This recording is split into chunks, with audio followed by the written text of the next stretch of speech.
नमस्कार, मैं हूं वैभव बेमेतरिया और आप देख रहे हैं लल्लूराम.com। लल्लूराम.com में इस वक्त आप देख रहे हैं विशेष कार्यक्रम पर्यावरण।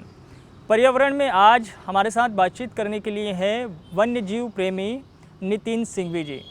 नितिन सिंघवी सर, आपका बहुत स्वागत है लल्लूराम.com में। सर के बारे में बता दूं कि नितिन सिंघवी जी व्यापार का काम करते थे पहले, लेकिन अब बीते 15 वर्षों से वो पर्यावरण के क्षेत्र में काम कर रहे हैं। ख़ास तौर पर वो वन्य जीवों के संरक्षण को लेकर के बेहद सजग हैं और समय समय पर वो इन मसलों को लेकर के न सिर्फ जो है अपनी शिकायतें सरकार के पास रखते हैं, अपनी सुझाव जो है सरकार तक पहुंचाते हैं, बल्कि अगर ज़रूरत पड़े तो वो कोर्ट तक भी पहुंचते हैं। और यही वजह है कि तकरीबन जो है दर्जन भर याचिकाएँ वो कोर्ट में लगा चुके हैं वन्य जीवों के संरक्षण को लेकर के। एनजीटी तक भी वो पहुँचे हैं। तो हम उनसे समझेंगे कि छत्तीसगढ़ के संदर्भ में पर्यावरण का किस तरह से जो है प्रभाव है, किस तरह का असर छत्तीसगढ़ में दिखा है, क्या कुछ करने की आवश्यकता है, उन्होंने किस तरीके से पर्यावरण को देखा है, वो किस तरीके से जी रहे हैं। नितिन सर, शुरुआत अगर की जाए तो वहीं से करते हैं कि आपको क्यों लगा कि पर्यावरण को लेकर के अब बहुत सक्रियता से जो है काम करने की आवश्यकता है। अपने व्यवसाय जो आपका था उससे थोड़े से आप विमुक्त हुए और इस क्षेत्र में अब बिल्कुल सक्रिय हो गए हैं। ख़ास तौर पे वन्य जीवों को लेकर के आप एक बड़ी चिंता जाहिर करते हैं। देखिएगा, पर्यावरण की बात है तो पर्यावरण की जो वर्तमान स्थिति है और पिछले 50 सालों की वार्निंग के बाद में साइंस के बावजूद में भी हम जागरूक नहीं हो रहे हैं, तो ये विशेष रूप से मुझे आने वाली पीढ़ियों के लिए एक बड़ा ही खतरनाक संकेत दिखा, जिससे कि टोटल मानव सभ्यता खतरे में पड़ रही है। तो इसमें लोगों को जागरूक करने के लिए पर्यावरण पे मेरे को कुछ विचार करके कुछ काम करना पड़ा। वन्य जीवों की जहाँ तक के बात है तो बचपन से ही मेरा वन्य जीव और वन के प्रति लगाव रहा है। और जब मैं देखता हूँ कि एक मूक प्राणी और वन्य जो जीव है जो अपनी खुद की लाइफ लीड करता है, वो हमारे साथ में कोएग्जिस्ट नहीं हो पा रहा है। हम उल्टा कहना चाहिए कि हम उसके साथ में नहीं रह पा रहे हैं, हम उसको परेशान करते हैं। ये सब आए दिन छत्तीसगढ़ में जो है लगभग 43% जंगल है और उसी जंगलों में जो है विभिन्न प्रजातियों के प्राणी रहते हैं, पक्षी रहते हैं। तो जब ये परेशानी में आते हैं और मानव के साथ में इनका द्वंद्व होता है, विशेष रूप से हाथी का, भालू का, तब मैं वन विभाग से पत्राचार करता हूँ। वो नहीं मानते हैं, तब फिर मेरे को हाई कोर्ट में जा कर के याचिका लगानी पड़ती है। तो सर, किस तरह का प्रभाव आप देख रहे हैं छत्तीसगढ़ के वन्य प्राणियों पे? पर्यावरण की दृष्टिकोण से क्या कुछ असर दिख रहा है? छत्तीसगढ़ में वन्य प्राणियों की जो स्थिति है ये बड़ी ही ख़राब स्थिति में है। 20 साल छत्तीसगढ़ के निर्माण को होने को आ रहा है और हमने कोई भी विशेष काम वन्य जीवों के संरक्षण के लिए कहीं पर नहीं किया है। जैसे कि मध्य प्रदेश करता रहा है, विशेष रूप से टाइगर्स पे और सभी प्राणियों पे वो साइंटिफिक अप्रोच रखकर चलते हैं। हमारे यहाँ उस प्रकार का कोई भी कार्य नहीं हुआ है और मेरी व्यक्तिगत नज़र में तो हम बहुत पीछे हैं। आगे बढ़ने की बहुत आवश्यकता है वन्य जीवों के मामले में। और उसी प्रकार से वनों का जो मामला है, वनों में भी जो है छत्तीसगढ़ में जो वन अधिकार पत्र हैं वो अपात्रों को लाखों की संख्या में बांटे गए हैं। और तो उसका असर है, मतलब उसका क्या असर पर्यावरण पे है? उसका असर ये है कि जैसे जो अधिकार पत्र बांट दिए गए हैं तो पहले लोगों को बांट दिए गए, उन्होंने फिर वहाँ जंगल काटा, हज़ारों एकड़ जंगल कट गए। हमारे जंगल कम हो रहे हैं 20 साल से, जंगल की क्वालिटी ख़राब हो रही है। नहीं, लेकिन वृक्षारोपण भी तो बड़े पैमाने पे हो रहा है, करोड़ों वृक्षारोपण पे तो अभी जो बात उठती है कि जितने करोड़ हमारे यहाँ पर पेड़ लगाए गए पिछले 8-10 सालों में, उतने करोड़ पेड़ अगर हमारे लग जाते और बड़े हो जाते, जिंदा रह जाते, तो हमारे पास में जगह की समस्या हो जाती।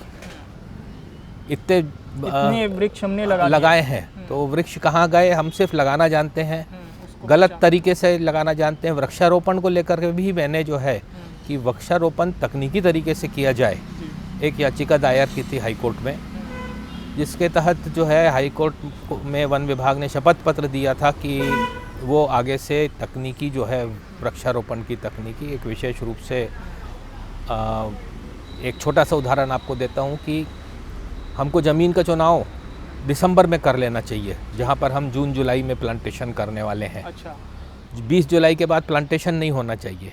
जी। आप देखेंगे कि अगस्त में सितंबर में हम ज़मीन ढूंढने निकलते हैं कि हमको 10 लाख पेड़ लगाने हैं, हमको ज़मीन लाएं। RI वगैरह सबको बोलते हैं ज़मीन दो, और हम वहाँ पर तब करते हैं वृक्षारोपण। कोई भी ज़मीन में कोई भी पेड़ लगा देते हैं, जबकि हमको ज़मीन का चुनाव, उसके बाद में गड्ढे खोदने हैं गर्मियों में, जिससे उस गड्ढों में जो भी कीड़े वगैरह हैं वो मर जाएं और वृक्ष अच्छे से बढ़े। पर इस प्रकार की तकनीकी जो चीज़ें हैं इसका पालन नहीं हो करके खाली एक मुहिम, एक फैशन, आंकड़ों का फैशन है ये कि हमने इतने पेड़ लगाए। जबकि अगर इतने पेड़ लगाए रहते तो अभी ही मैंने एक माननीय मुख्यमंत्री जी का एक बयान पढ़ा था कि उन्होंने खुद ने कहा था कि इतने पेड़ लगा देते तो इतने पेड़ जिंदा रह जाते तो हमारे यहाँ पर पूरे प्रदेश में जगह की समस्या हो जाती। हम अब लगभग 50 करोड़ पेड़ अभी तक के लगा चुके हैं। कहाँ पर हैं ये 50 करोड़? ये एक महत्वपूर्ण पहलू है। हम आपसे जो है सर उन विषय को भी बातचीत करेंगे कि कैसे जो है आपने अपने पिता के ज़रिए जंगलों से जो है प्रेम करना सीखा, उस विषय पे भी आएंगे। सर, जो वृक्षारोपण की जो बात चल रही है, आपने भी बचपन में वृक्ष रोपे होंगे या फिर उसके बाद घर पे या फिर बाहर कभी ऐसा अवसर मिला? हाँ, बहुत मेरे को ऐसा अवसर मिला। देखिएगा, मेरे वृक्षों से को दिखाने के लिए मेरे पिताजी सरकारी नौकरी में PWD में इंजीनियर थे जी। और वो अलग अलग वन क्षेत्रों में पदस्थ रहे जी। तो वो विशेष रूप से जंगलों को दिखाने के लिए ले जाते थे और टाइगर इत्यादि को दिखाने के लिए। और सिवनी के जंगलों में तो मैंने 125 साल पुराने सागौन के पेड़ तक के, उनका प्लांटेशन तक के देखा। अच्छा। जो पिताजी ही मेरे लेके गए थे। जी जी। उसके बाद पिताजी के ज़माने में ही हमारे यहाँ छोटा सा एक फार्म हाउस है, वहाँ हमने बहुत प्लांटेशन किया। अभी भी मैंने वहाँ पर लगभग 400 आम के पेड़ लगा रखे हैं। रायपुर शहर के बिल्कुल अब शहर में ही आ गया है मेरी ज़मीन। अरे वाह। और कुछ पेड़ बड़े हैं, कुछ अभी छोटे हैं और इस साल भी करने वाला हूँ। जी जी। तो मैंने खुद ने भी वृक्षारोपण किया है। जी। और ये जो है बचपन से ही एक प्रेम रहा है। अच्छा। बिल्कुल सर, आपके उस फार्म हाउस में भी अपन चलेंगे, कभी अवसर लगा तो देखने के लिए। जी हाँ। जब पिताजी की बात आई तो मतलब पिताजी से ही आपको वो संस्कार, वो शिक्षा जो है मिली? जो मैं समझता हूँ कि इंटरेस्ट वहीं से मेरा जागृत हुआ होगा। और धीरे धीरे जब आप समझ आने लग गई, और विशेष रूप से पिछले 5-7-8 साल में जब पढ़ कर के समस्या का जो इंटेंसिटी समझ में आई, तब ये लगा कि इसके ऊपर तो जो है हमको लिखा पढ़ी करना ही पड़ेगा।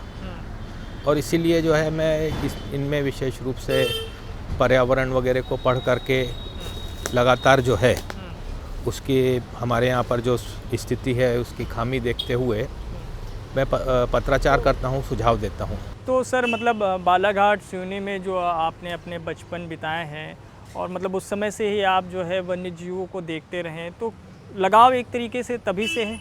जी हाँ, बिल्कुल। बचपन से ही मैं बहुत ही छोटी उम्र से ही जंगल जा रहा हूँ और तभी से मेरे को जानवरों को देखने का, उनको समझने का। और कुछ मेरे परिचित लोगों ने बताया कि अच्छी जानवरों के ऊपर से जो किताब है और उनको पढ़ा जाए, जिम कॉर्बेट को पढ़ा जाए। जे फॉर्सिथ हैं, उन्होंने भी बहुत अच्छे अंग्रेज़ों के ज़माने में किताबें लिखी हुई हैं, वो सबको पढ़ करके और सीखने का मौका मिला। शायद यही वजह है कि सर आपने जो है कोर्ट तक जाने में भी परहेज़ नहीं किया, और सोनू हाथी का मसला हो या फिर बाघ संरक्षण को लेकर 2012 में जनहित याचिका लगाने की बात हो, या फिर भोरमदेव अभयारण्य में सड़क चौड़ीकरण की चीज़ें। बिल्कुल, ये तो ऐसा है कि जब समझ में आ जाता है, आप जैसे आपको बताऊं कि हमारे यहाँ 4 बाघों की मौत हो गई थी, कोई जिम्मेदारी तय नहीं की गई थी। तब मैंने बाघ संरक्षण को लेकर 2012 में एक जनहित याचिका दायर की थी और उसके तहत हमने काफ़ी सारे जो है कोर्ट से निर्णय कराए, और उसमें सबसे महत्वपूर्ण एक निर्णय जो हुआ है कि भोरमदेव अभयारण्य है एक हमारा, जो कान्हा किसली का से टाइगर्स का कॉरिडोर है, वहाँ पर एक 150 करोड़ की सड़क बनाई जा रही थी। अच्छा। जिस पे मैंने देखा कि अगर वो सड़क बन जाएगी तो ट्रैफिक बहुत बढ़ जाएगा, गाड़ियाँ तेज़ी से चलेंगी और जानवरों के एक्सीडेंट्स होंगे, और वो एक बहुत ही महत्वपूर्ण, एक हमारे देश का बहुत महत्वपूर्ण कॉरिडोर में गिना जाता है वो। अच्छा। तो मैंने याचिका लगाई, माननीय न्यायालय ने बड़ी गंभीरता से उसको लिया, और बाद में उन्होंने, न्यायालय ने ये कहा कि अगर नेशनल टाइगर कंजर्वेशन अथॉरिटी चाहे तो वो नेशनल टाइगर कंजर्वेशन अथॉरिटी जो है वो अनुमति देगा तो सड़क बनाई जा सकती है। बाद में नेशनल टाइगर कंजर्वेशन अथॉरिटी ने ऐसे मिटिगेशन मेजर्स के साथ सड़क बनाने की अनुमति दी कि 26 किलोमीटर सड़क की लागत 1000 करोड़ रुपए आ रही। अच्छा। तो शासन ने उसको बनाने का निर्णय। सर, अगर वो सड़क बन जाती, वहाँ पे चौड़ीकरण हो जाता, तो उसका क्या प्रभाव पड़ता उस इलाके में पर्यावरण पर? पर्यावरण पे मेन प्रभाव वहाँ पर वन्य जीवों पे पड़ता। अच्छा। एक तो उसमें उन्होंने बहुत सारे पेड़ तो काट दिए, और हज़ारों की संख्या में पेड़ कटने वाले थे चौड़ीकरण में। उसके बाद में गाड़ियों की जब सड़क, नई चौड़ी सड़क मिलती है, गाड़ियाँ बहुत तेज़ गति से चलती है और जानवर सड़क पार करते हैं।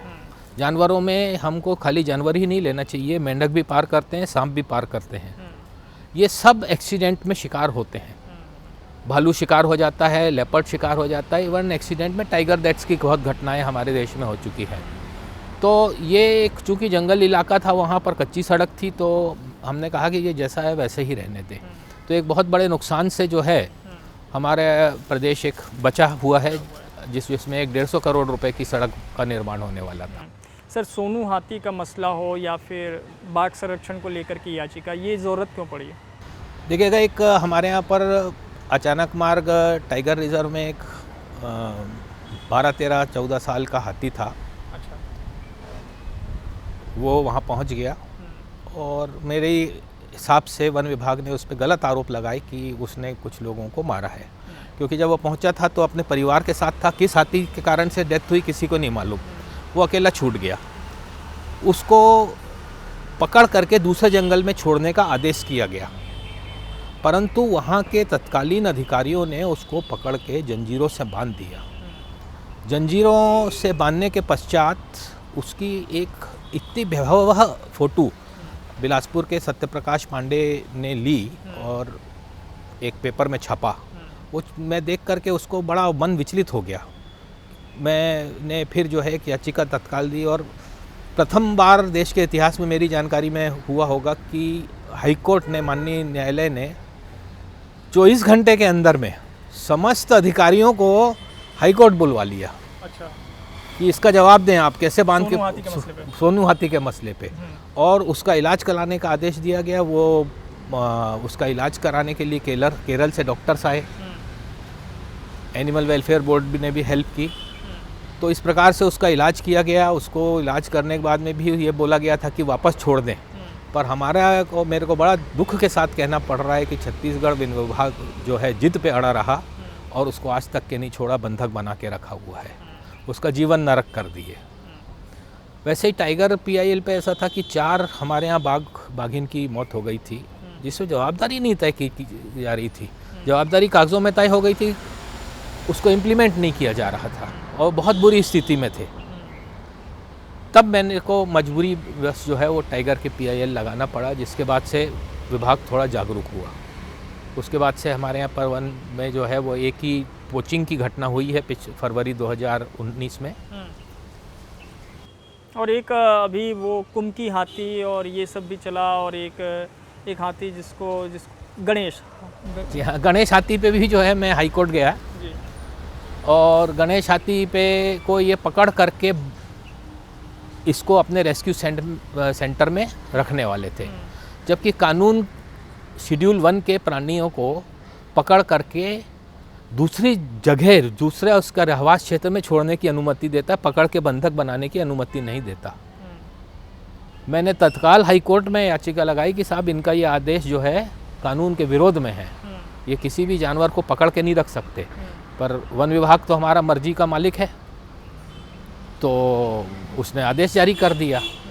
जब फिर हाई कोर्ट में मामला पहुंचा, उसी वक्त में वो सोनू हाथी को गलत तरीके से इन्होंने हैंडल किया, गिर गया, कोलैप्स होने वाला था, तब उसको इंजेक्शन दिए और वो चेन छुड़ा करके भाग गया। सर क्या लग रहा है कि छत्तीसगढ़ में ख़ास तौर पे हाथियों के मसले पे हम देखते हैं कि बहुत ज़्यादा जो है भयावह स्थिति है। हाथियों का दल इधर से कभी उधर, सूरजपुर, बलरामपुर, सरगुजा, उदयपुर का ये जो इलाका है वो सर्वाधिक प्रभावित नज़र आता है। और अभी हमने देखा कि राजधानी के करीब आरंग के आसपास जो है हाथियों का दल मंडराता रहा।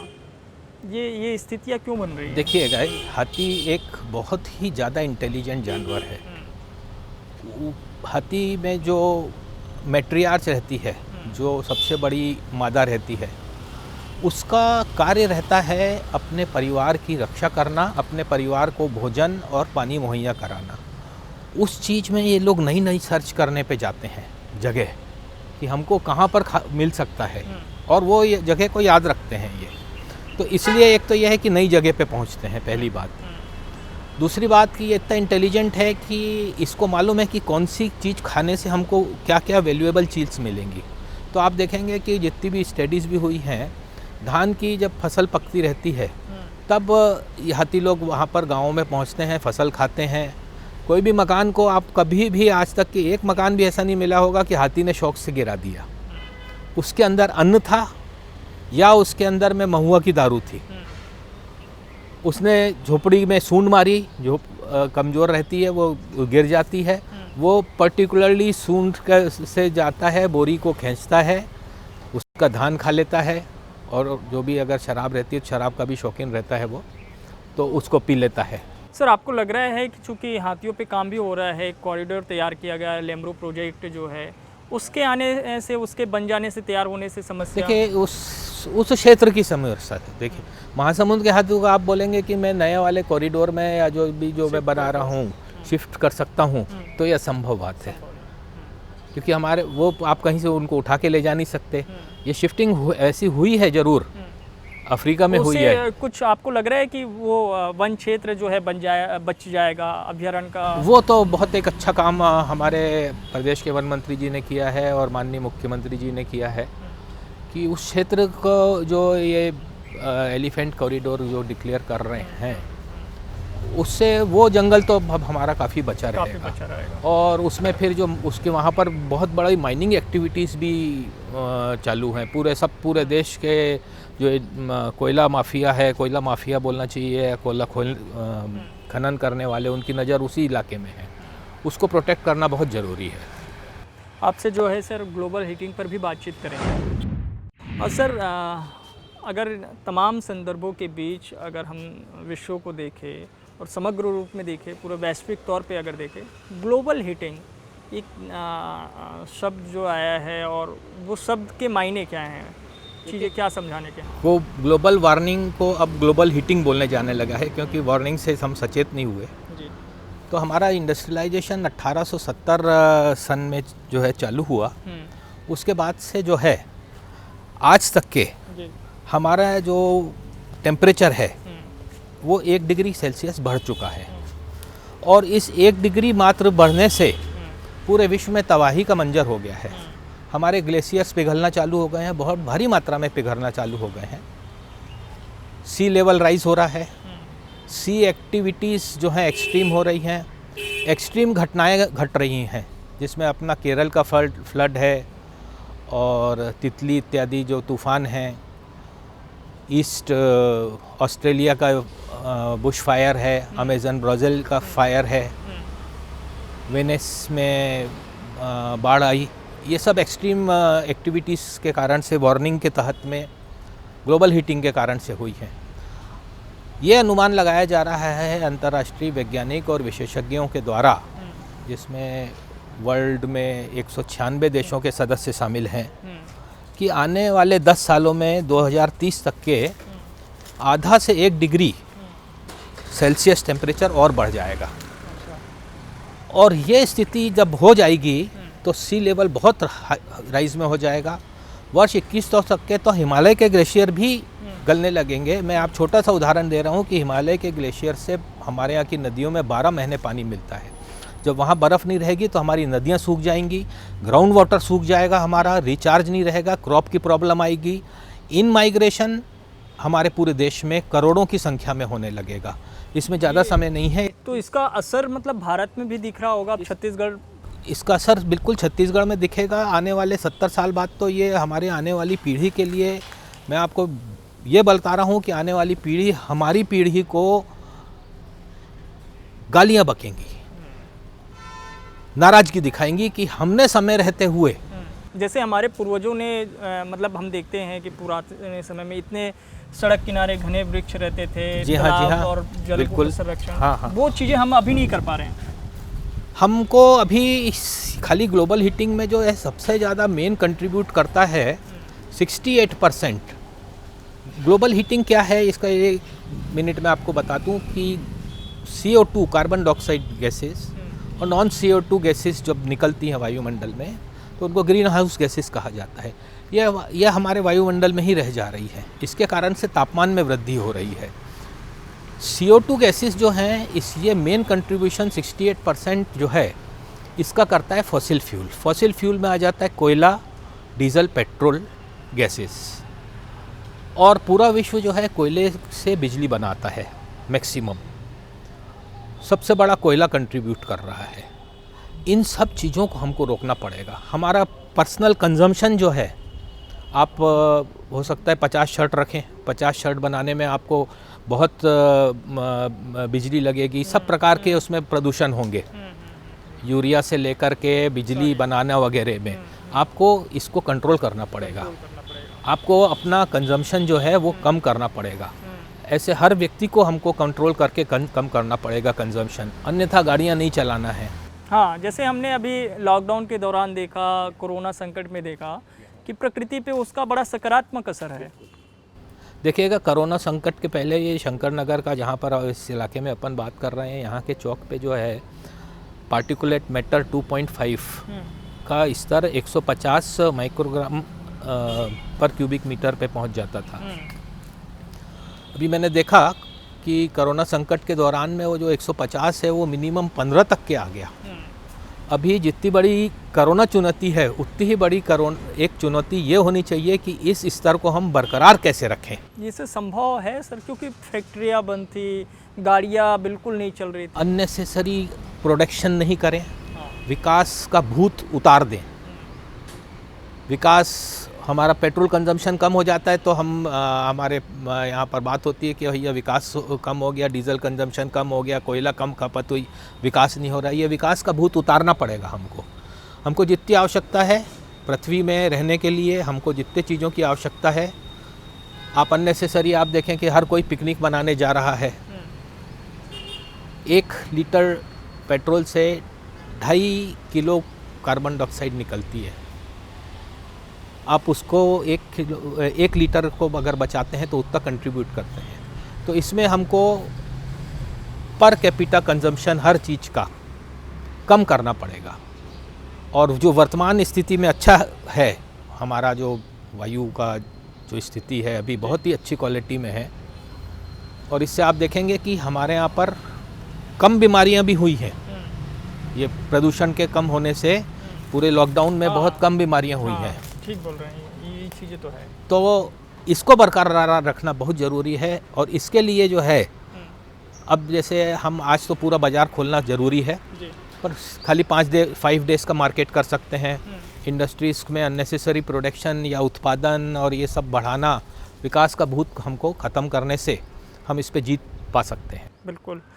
तो सर मुझे लग रहा है कि ये बातचीत और काफ़ी लंबी हो सकती है। बिल्कुल, आप जितना बोलें। एक समय पे हमें जो है इस कार्यक्रम को जो है समाप्त करना रहता है। तो सर जाते जाते मैं चाहूँगा कि कोई एक सुझाव जिस पर त्वरित तौर पर जो है काम करने की ज़रूरत है सरकार को, वो आप देना चाहें तो। त्वरित सुझाव ये है कि छत्तीसगढ़ में हमारे यहाँ पर जो वायु प्रदूषण के मानक हैं, मानक को नापने के लिए और उसके स्तर को नापने के लिए रियल टाइम ऑनलाइन मीटरिंग कहीं पर भी नहीं है। और पर्यावरण संरक्षण मंडल में कहना चाहूँगा कि गलत आंकड़े प्रस्तुत करके जनता को गुमराह करता है। मैं आपके चैनल के माध्यम से सभी सरकारी जो संबंधित हैं उनसे निवेदन करना चाहूँगा कि जैसा हमारे देश में 20 प्रदेशों में 251 स्थानों पे online real time monitoring system लगे हैं, वो रायगढ़, कोरबा, रायपुर, भिलाई दुर्ग, रायपुर में Siltara industrial area, Urla industrial area, इनमें सब में लगाएं, जिससे कि हमारी जनता जागरूक हो प्रदूषण के स्तर को लेकर के। जब तक वो जागरूक नहीं होगी तो कुछ भी नहीं हो सकेगा। बिल्कुल, बहुत बहुत धन्यवाद सर। नितिन सिंघवी सर थे, हमारे साथ बातचीत कर रहे थे पर्यावरण को लेकर के। पर्यावरण के ऐसे ही तमाम पहलुओं पर बातचीत हम जो है करते रहेंगे, अलग अलग जो है पर्यावरण प्रेमी से, वन्यजीव प्रेमी से, पर्यावरणविदों से, और समझेंगे कि छत्तीसगढ़ के संदर्भ में पर्यावरण की स्थिति है क्या, उसे और कैसे बेहतर किया जा सकता है। ख़ास तौर पे जो एक नया जो है विषय आ चला है ग्लोबल हीटिंग का, उसके मद्देनज़र क्या कुछ प्रयास हम सब मिलकर कर सकते हैं। तो आप देखते रहिए लल्लूराम.com। धन्यवाद।